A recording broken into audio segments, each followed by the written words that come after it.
Honeysuckle and Bone by Trisha Tobias. And for a YA horror, this one was pretty good. I don't see this one talked about much.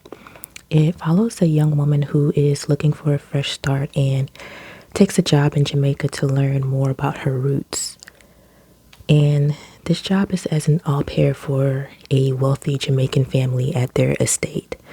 But once she's there and she starts to get comfortable in her new surroundings, inexplicable things start happening to her and around her.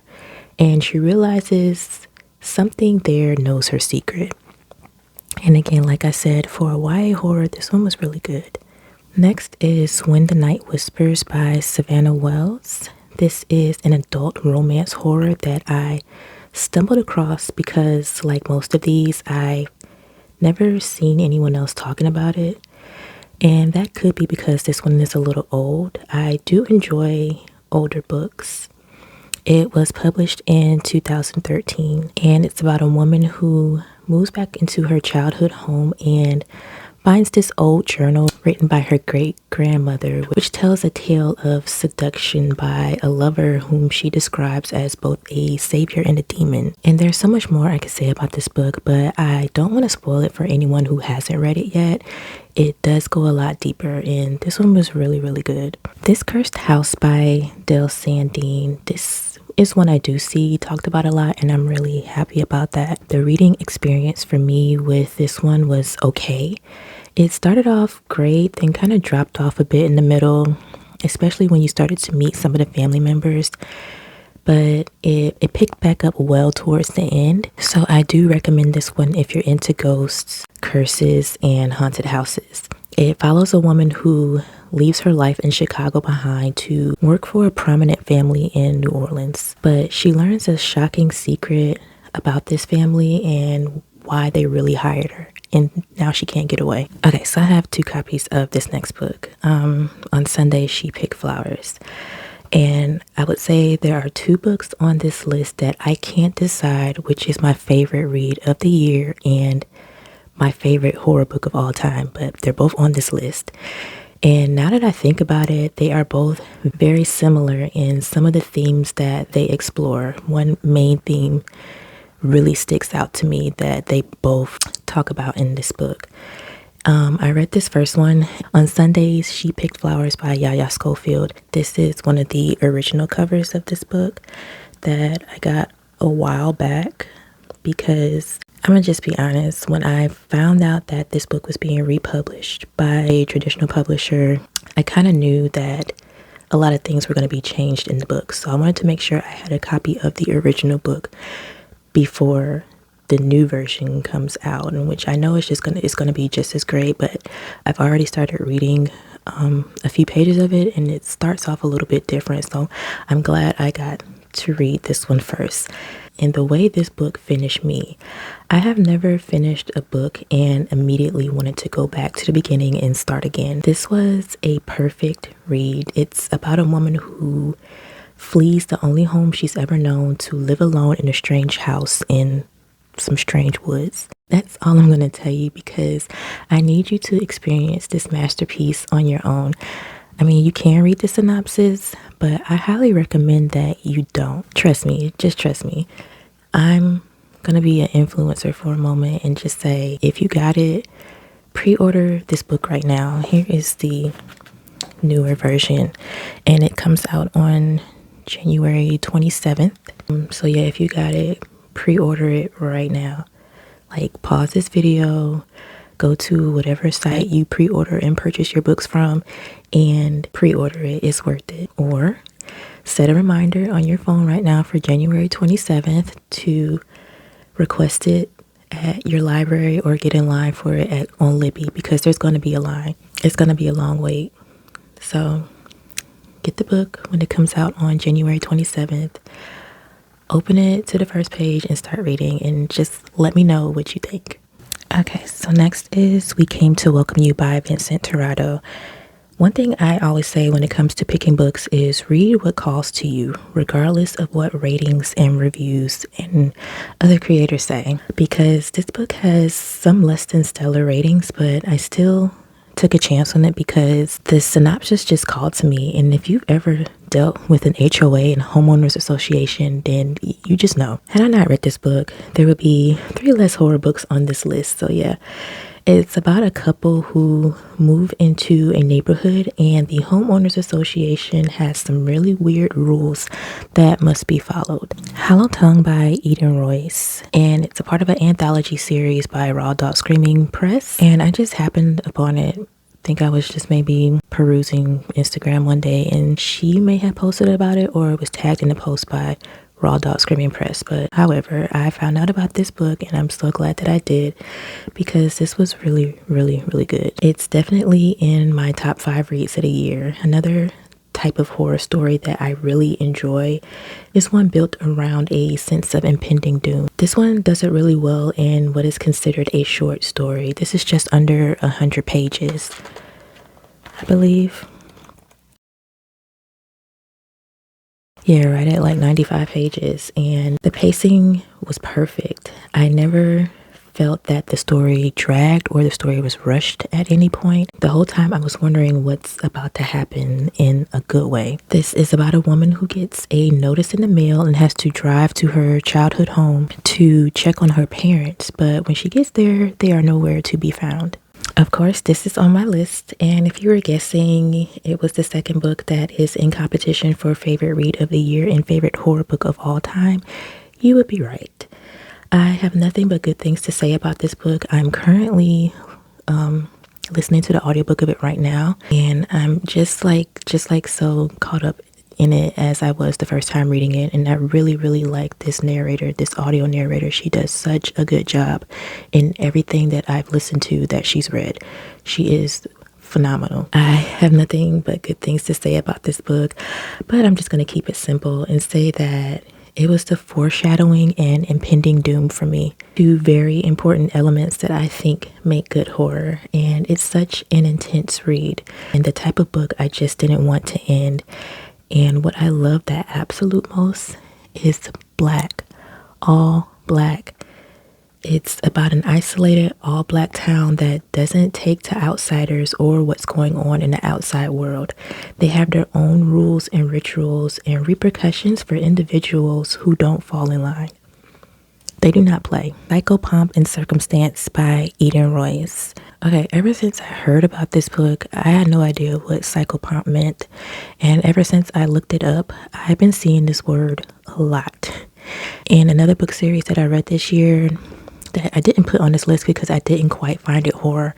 It is the Edinburgh Night series by Tia Huju, The Library of the Dead. And the main character in that book also considers herself a psychopomp. And I just thought that was a kind of a cool coincidence that I've discovered and read about this word, psychopomp, all year. So anywho, Psychopomp and Circumstance by Eden Royce. This was a highly anticipated release for me.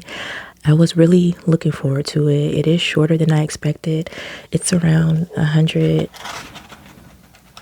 It's around 159 pages. So it was quite short, shorter than I was expecting for a full-length novel by Eden Royce. I didn't mind that it was short.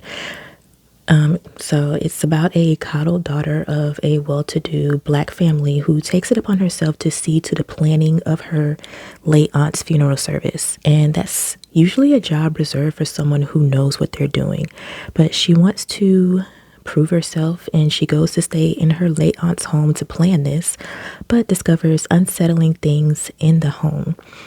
I would highly recommend this book for beginners, those who are just getting into reading horror, because the horror in this book is relatively light and the story is pretty easy to follow. It's pretty cut and dry. 12 Hours by L. Marie Wood was another series in the selected papers from the Consortium of the Study of Anomalous Phenomena by Raw Dog Screaming Press. It's a lot to say. And this one was like one long continuous conversation inside the main character's head. We see everything from his perspective, and that's kind of tough to write, but L. Marie Wood did a great job carrying us, the reader, through his whole ordeal and the emotions that came with it, which was mostly confusion. So the entire story takes place inside of a taxi car where the main character wakes up and is consciously aware of his surroundings, but he can't move or talk at all. Okay, Beauty in the Blood by Charlotte Carter. This is a new to me author, and it's a pretty layered story that's told across multiple timelines, and it blends elements of psychological horror with generational curses and the supernatural. It follows a lawyer and a former corrections officer turned soul food restaurant owner. Their lives are intertwined by a haunted history. That sounds really vague, and honestly, I can't remember all the details about this one, which is why I'm chilling out with reading so many books in 2026, because I want to be able to better recall the details about the books that I'm reading. But anyway, I just remembered this one was really layered, very plot twisty, and overall a good time. I was kind of going back and forth on whether I wanted to include this one in my horror book list, because it's not listed as a traditional horror, but I think this one is a horror book. It's The Last Dreamwalker by Rita Woods. For me, once you introduce dreams that quickly turn into nightmares and someone trying to unalive you, and if they unalive you in this dream, then you will be unalived in real life, that becomes a horror story to me. And a good bit of this story takes place in Low Country, South Carolina, which is an area known for its haunting legends and past. So that's why I consider this one a horror book. It's about a woman who discovers she is a dream walker, a person who can manipulate the dreams of other people, and comes from a family of dream walkers. And she has just inherited a good piece of land that others in her family feel like she doesn't deserve, and they're going to try to take it away from her. Okay, think of the show Interview with the Vampire and imagine Louis and Lestat, not as lovers, but as like frenemies. And Louis is not a vampire. That's the best way I can describe Lavinia and Simone in American Gold by Michelle McGill Vargas. So Lavinia and Simone are the two main characters in this book who form this unlikely friendship when one of them, the vampire, massacres a room full of patrons at a brothel where the other one works at. And from there, they go on the run and leave piles of bodies and numerous arguments in their wake. This book was wildly entertaining. It was really, really funny, and I highly recommend it if you're into vampires. Okay, We Don't Swim Here, another one by Vincent Serrato. That's number 2. Okay, I was excited to get into more of Vincent Serrato's catalog after reading We Came to Welcome You, but this one didn't exactly blow me out of the water. It follows a teen whose family moved to a small town that doesn't allow anyone to swim in any body of water. While I did enjoy the isolated small town with secrets theme, I found this one to be quite predictable, and I didn't necessarily love the characters. I was hoping for more depth, but if you're into YA horror with some heavy drama, this is the one. Okay, so even after being not completely sold on We Don't Swim Here and completely over the YA horror genre overall, I already had the audio of this book in my Libby library and decided to give it a try because it was almost due back. Let me just be honest and say I was not feeling this cover. It doesn't scream horror to me, and it's not something that would catch my interest if I glanced at it at the store. But that's why they say don't judge a book by its cover. I couldn't really see the details on my phone. I got this from the library the other day because I wanted to show you. But now I can see like the claws coming out. It's kind of hidden behind the character here and the text here, but you can see claws coming out of the train car, which is okay. It's a little detail that I think should had more attention brought to it, but this book really surprised me. My favorite part was the whole urban legend echo game. I love a good urban legend trope like The Ring, Candyman, and the urban legend movies. I just love the urban legend horror genre. This group of kids play this game for some reason, knowing that people have had terrifying experiences with it. But then they find out it's linked to some kids going missing and this mysterious outbreak in the Bronx. And everything tied in really, really well in this book. I'm not really a comic book or graphic novel girly, but I am a Tananarive girly, so there was no way I was not going to read this. The Keeper. So it's about a young girl who experiences a tragedy and has to go live with her grandmother who is on her way out. But before she goes, she summons a spirit to protect her granddaughter, but the spirit does this and more. The illustrator did an amazing job bringing Tananarive and Stephen Barnes' words to life. There were some really creepy images in the graphic novel that not only took the story to a whole new level, but really made my experience reading a graphic novel for the first time enjoyable. The story was really, really well done, and I am excited to see the short film that she and her husband have been working on. The Creeping of Dogwood House by Eden Royce. And pop quiz, how many horror books have I read by Eden Royce so far? She has really been on top of her game these last couple of years. Her pen game is top tier, and she has the awards and accolades to back it up. However, this one wasn't for me, and I really mean just that. This book would be great for the demographic that it was truly written for, which is the middle grade. It's about a young boy who, after a tragedy, goes to live with his aunt and uncle at their family house in South Carolina. However, this house hasn't been lived in for a while, and it has some history, and it's having some issues being suddenly occupied. It's truly a story of discovering your roots and fighting and overcoming demons. Of Airplanes, The Girl with the Cinnamon Roll, another one by T.C. Whetstone. And I still think about this book. Have you ever read something so descriptive that it just sticks with you? Like, I can never truly look at a cinnamon roll the same anymore. And I was never a big fan of cinnamon rolls or honey buns anyway. Those things are so gross to me. This is the same sort of short and unhinged premise as the book I talked about earlier, Feed. This one takes place at an airport, then an airplane, and it was a wild ride. However, if you like cinnamon rolls, you might not after reading this one. The Ghost of Gwendolyn Montgomery by Clarence A. Haynes. This one was a fancy little horror book, glam horror, if you will. There was a lot going on. It was okay. I really don't have much to say about it. It was just a story. It follows two cousins, but they don't know about each other until one, a highly sought after publicist, starts experiencing spiritual attacks from an unseen entity, and the other cousin has visions of these attacks and seeks to find her and help her before the demons destroy the world. So this one is like a high-end mystical adventure horror. I mentioned this one a lot over the summer, Dead Girls Walking by Sammy Ellis, but it's because it fits so many of the summer horror tropes. Summer camp slasher, but there is some possession going on too. What I really liked about this book is that it did not hold back. It is a YA book, but it's really gory and doesn't really get into the typical woe is me teenage drama that a lot of the YA books do.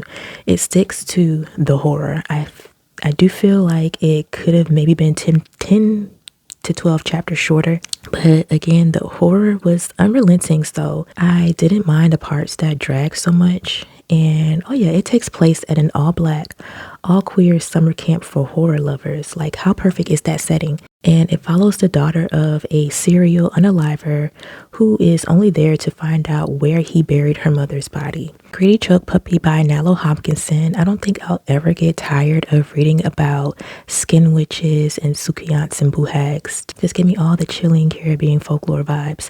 I do wish this one was longer because Nalo Hopkinson always pulls me into her stories and settings and characters to the point where I just don't want to let go. This one is about a student who is skeptical about the lore of the Sukiyant, but finds herself in a really close encounter with one. And it's really short, but it checks all the boxes. Another good one was Backwoods by Brandon Massey. This was his second book release of the year, which is like a treat to all his fans when he releases 2 books in the same year. This one was very highly anticipated. like all of his new releases, and it did not disappoint. This man needs to be studied. The way he can take such a simple storyline and develop it into a literary roller coaster is amazing. A lot of his other books are more thriller, but I love that this one is definitely horror. It's about a man who goes to visit his grandfather, who is a recluse living in an isolated house in the woods, but things happen in those woods after dark. I just talked about this one in my last reading wrap up. It's a book that definitely slipped my radar, but thankfully I have the best viewers and community because this one was recommended to me by several of you, and I truly appreciate it. This was really good. It's about two twins separated when they were babies and their parents were unalived. One stayed in Georgia with their paternal grandmother, and the other went to New York with their maternal grandmother. But years later, the one who stayed starts to suffer from the effects of a curse placed when she was a baby, and fate brings her sister in to help fight this battle. And also, like I mentioned in the previous video, this author, Kelly McWilliams, is the literal daughter of Jewel Parker Rhodes. Like, how cool is that? Mystery James Digs Her Own Grave by Ali Russell. If you, like me, grew up reading Goosebumps and Fear Street and other, R.L. Stein type books, and was always wondering why you never saw characters of color like yourself in those books, then this is definitely a book and an author that you need to get into to kind of like help your inner child find that spark of reading again. Reading this book definitely felt like how reading Goosebumps and Fear Street back in the day was for me, but the difference is that I see main characters that look like me, and I love that for kids today. So this one is about a girl who can smell and see ghosts and has to get back a priceless family heirloom from a vampire/ghost. And I love the uniqueness of the story, like I was saying before, and the illustrations and the like quirky little excerpts at the end of the chapters are really cool. Something to look forward to, and something that a lot of adult books just don't do now anymore. And I wish they would, like, add some character to the inside of the books as well. Don't just focus on, this is like my favorite one, don't just focus on the cover. Just give us something to look forward to inside the book as well. That's one thing I do enjoy about the middle grade genre, is that they go the extra mile to enhance your reading experience. I just added this one like last minute because I kind of forgot about it. I read it over the summer. It does have some horror elements, so I will talk about this one. It's House of Cotton by Monica Brashears. This one is about a woman just coming into her womanhood, actually, and she finds herself alone because her main caretaker has just passed away. And she's on her own now, and she's trying to make a living. And as she's going through this new transition in her life, she's still seeing the ghost of her caretaker. It doesn't help that she just got a job at a funeral home where she has kind of a weird job to do at this funeral home. This book does have some very gothic elements and themes. It is a bit of a ghost story, and it's a kind of a haunting tale of life for a young woman in the South. And I think Monica Brashears did a really good job writing this one. This is Maelstrom. You can see the title here, by R.J. Joseph, and this is original artwork, and this is a chapbook. Like, how cool is that? And I got it from Rapture Publishing. I got it from their website. I think that's the only place it's available right now. But R.J. Joseph does have some books available on Amazon, I believe. Anyway, this is a chapbook, and I really like this concept of the chapbook. It's just cardstock and paper, and it's binded in the middle with staples. And this one has some illustrations. So I really like this concept. I'm kind of looking forward to maybe some more authors doing this for, just indie publishing, or just kind of getting their book out there in a different way. This is really, really cool to me. Anyway, this is a good example of Southern Gothic horror. It has all the elements and themes of a good Southern Gothic horror book. It's really, really short, and it's a really quick read, but it was really, really good. It was giving full length. It checked all the boxes. It's about a nanny who is taking care of her two children that she's in charge of, but there's a big hurricane coming, And water is not the only thing that is trying to get into this house. It's about 30 or so pages, but it's really good. There's no over explaining, there's no rushing, there's no dragging, no time jumps, not too many characters. It was such a horrifyingly sweet short story. 5 stars.